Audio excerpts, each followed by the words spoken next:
Pada abad ke-14, dunia dilanda salah satu tragedi terbesar dalam sejarah umat manusia, wabah Black Death. Wabah ini diperkirakan membunuh sepertiga populasi Eropa, menyebar melalui kutu tikus yang terinfeksi bakteri Yersinia pestis. Tidak hanya Eropa, wabah ini menjalar ke Asia, Timur Tengah, dan Afrika Utara, menimbulkan ketakutan, kekacauan, dan perubahan besar pada tatanan masyarakat. Banyak yang menyangka kiamat telah tiba. Kota-kota yang semula ramai berubah menjadi sunyi, dan keluarga tercerai-berai karena kematian yang datang begitu cepat. Wabah ini juga menyebabkan jatuhnya ekonomi, pengosongan desa, serta menumbuhkan kepercayaan baru dan tahayul di tengah masyarakat yang kalut.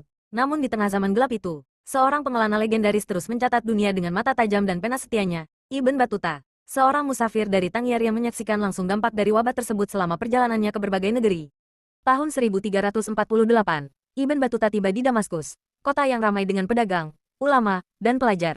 Namun saat itu, hawa mencekam menyelimuti setiap jalan. Bau mayat yang membusuk meresap ke dalam batu-batu kota, dan setiap pagi terdengar suara azan kematian dari penjuru kota.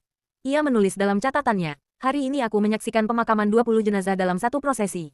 Orang-orang berkumpul di masjid-masjid, bukan untuk belajar, tapi untuk memohon perlindungan dari Tuhan.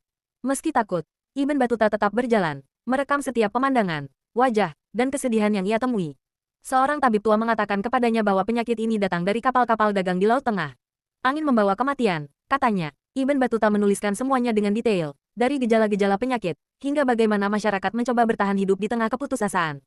Dari Damaskus, ia melanjutkan perjalanan ke Mekah. Di sepanjang jalan, ia melewati banyak desa yang kosong, ladang-ladang tak tergarap, dan unta-unta yang merumput tanpa penjaga.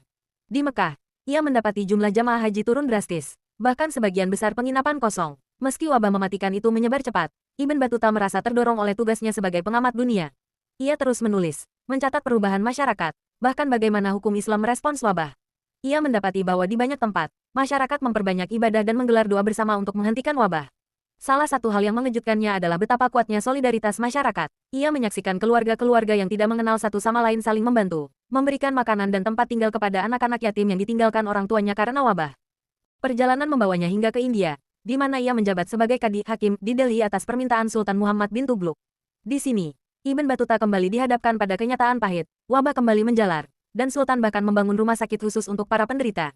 Meskipun ia diberi posisi tinggi, Ibn Battuta tidak pernah berhenti bertanya dan mencatat.